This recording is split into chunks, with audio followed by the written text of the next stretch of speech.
Kuna kijiji kidogo katika kata ya Maskuru, wilaya ya Rungwe, mkoani Mbeya, nchini Tanzania.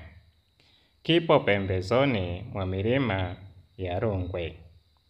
Kijiji hicho kinaitwa Liebe. Kijiji hiki kimejificha kati ya misitu yenye harufu ya udongo uliokunywa maji ya mvua, sauti za ndege wa porini na mapigo ya jembe asubuhi na jioni. Ni kijiji ambacho asili na utamaduni vinaishi pamoja. Ni mahali ambapo kila asubuhi moshi wa majiko ya kuni huibuka juu ya mapaa ya nyumba za udongo, na sauti za watoto zikichanganyika na upigaji wa kelele ya ng'ombe wanaopelekwa malishoni. Ni mahali penye maisha ya ustaarabu, maisha yaliyotukuka, maisha ya kuheshimiana. Ni mahali pa amani ambapo mtu unaweza ukaishi bila woga, ukasafiri mahali popote na saa yoyote.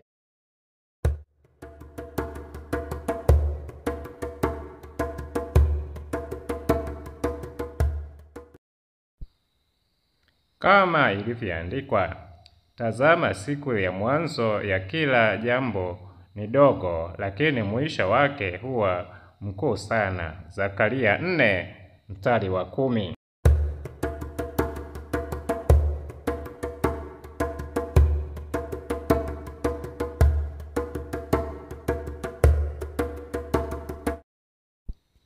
Hapo ndipo alipozaliwa Kisoti, kijana wa mwisho katika familia ya wakulima maskini, lakini waliokuwa matajiri kwa upendo, hekima na wenye ndoto kubwa.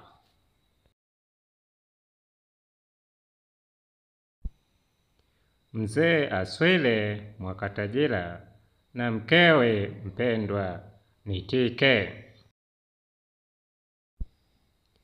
Mtoto huyo waliamua kumuita jina lake Kisoti, jina lililobeba maana ya matumaini na ushupavu, kama mti wa mwitu unaosimama imara mbele ya dhoruba.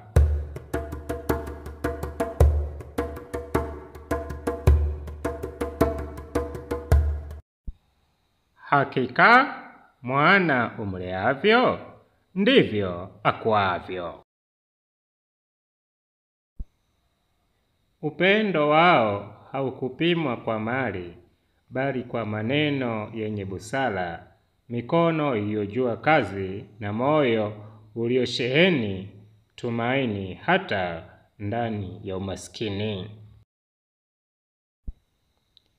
Kisoti alilelewa si kwa maneno tu, bali kwa mifano hai ya uvumilivu na utu.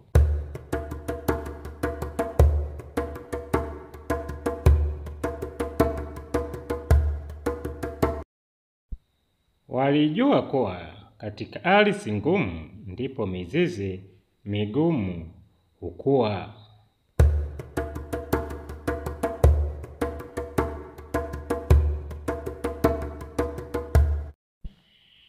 Kisoti alizaliwa si kwa sauti, bali kwa kilio kilichojaa ishara ya mapambano.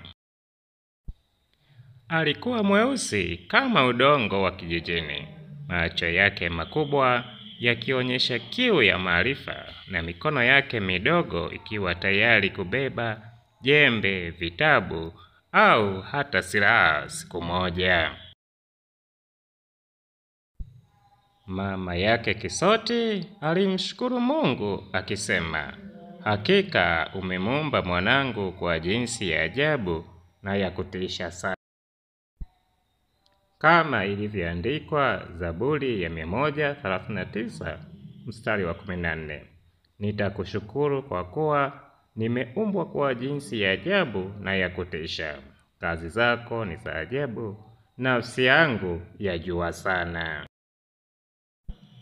Nyumba yao ilikuwa ya udongo, iliyopakwa udongo mwekundu na kuezekwa kwa nyasi, ikilala kando ya shamba la kahawa lililojaa harufu ya mvua na jua. Hapo ndipo Kisote alianza kutambaa, kukimbia na kuota. Mzee Aswile alimshukuru Mungu akisema, hii nyumba yangu nimeijenga kwa mikono yangu, lakini ni Mungu aliyeijaza amani.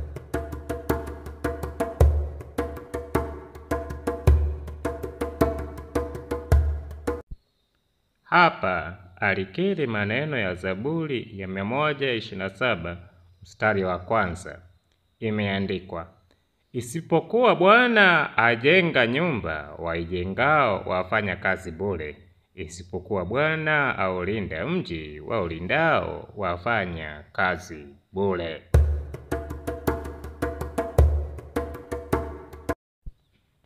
Tangu akiwa mdogo, Kisote alikuwa wa tofauti.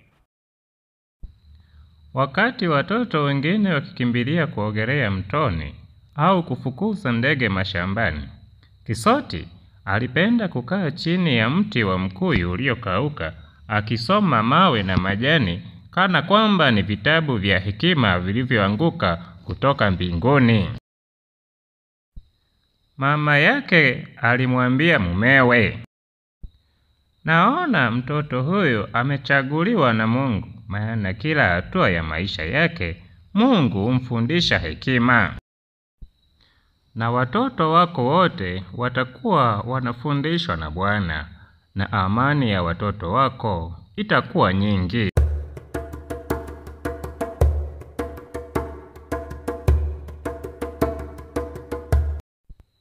Mzee Aswile na mkewe mpendwa Bi Nitike walipiga magoti pamoja na kumunua mikono yao juu kumshukuru Mungu kwa kuwapa mtumishi wake Kisote wamlee.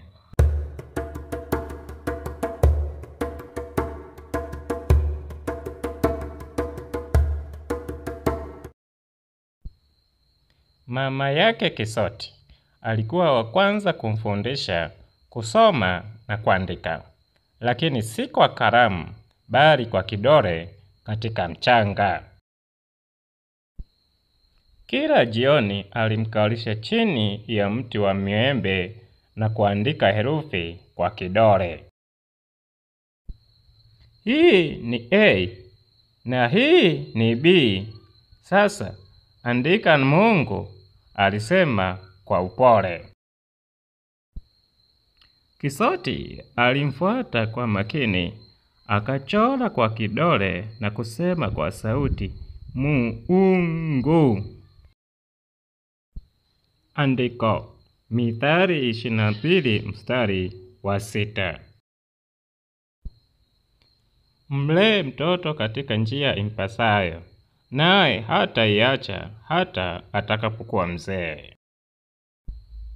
Baba yake naye hakuwa nyuma. Alimchukua Kisote shambani, wakalima kahawa kwa jembe.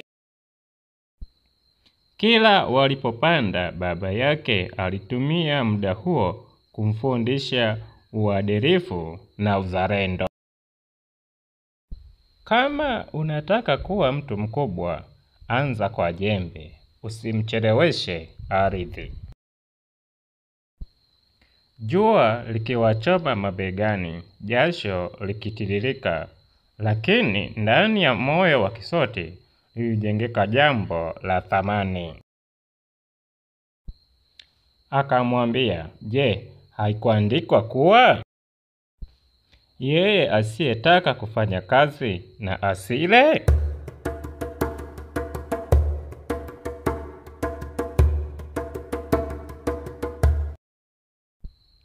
Zaidi ya kazi na elimu, wazazi wake walimfundisha kumcha Mungu. Kila Jumapili walitembea kwa mguu hadi kanisani, wakishika mkono mdogo wa Kisote. Walikaa naye kwenye benchi la nyuma, wakimsikiliza mchungaji kwa makini. Wakati mwingine mama yake alimsomea, neno lako ni taa ya miguu yangu na nuru ya njia zangu.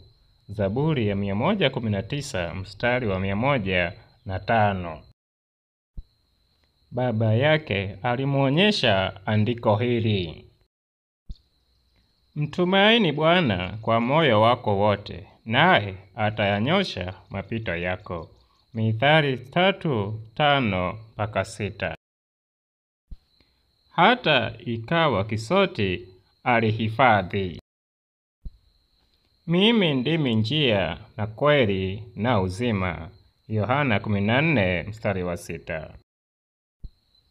Na kila jioni mama yake alimhakikishia kwa upole,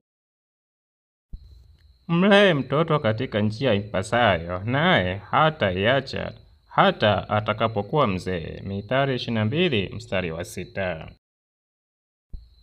Hivyo ndivyo mwanga wa neno la Mungu ulivyowaka ndani ya moyo wa mtoto huyu wa Liebe.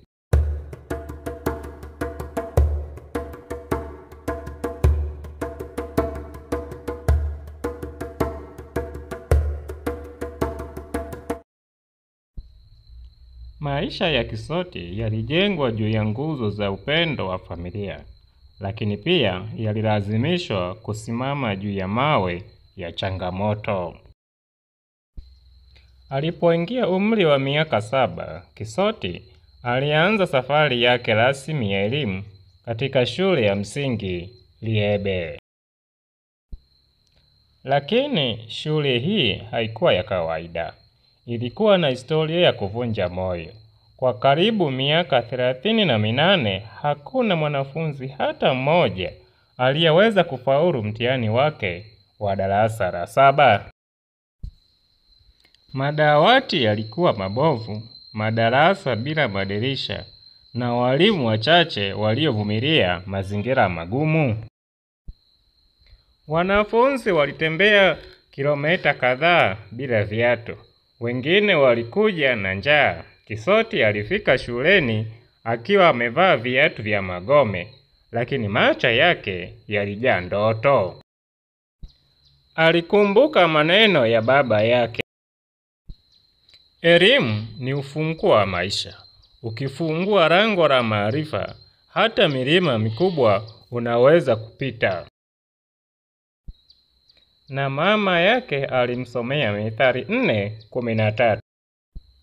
Shika sana elimu, usiache iende zake, maana hiyo ni uhai wako.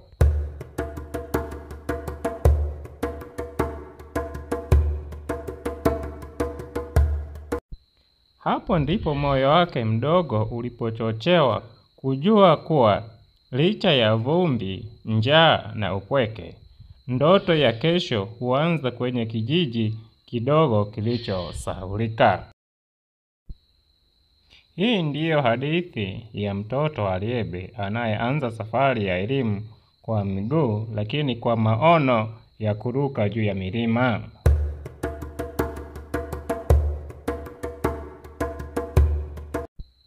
Je, ataweza kuvunja historia ya kushindwa iliyojaa vumbi la miaka 30? Usikose sehemu inayofuata, darasa la vumbi, sehemu ya pili ya safari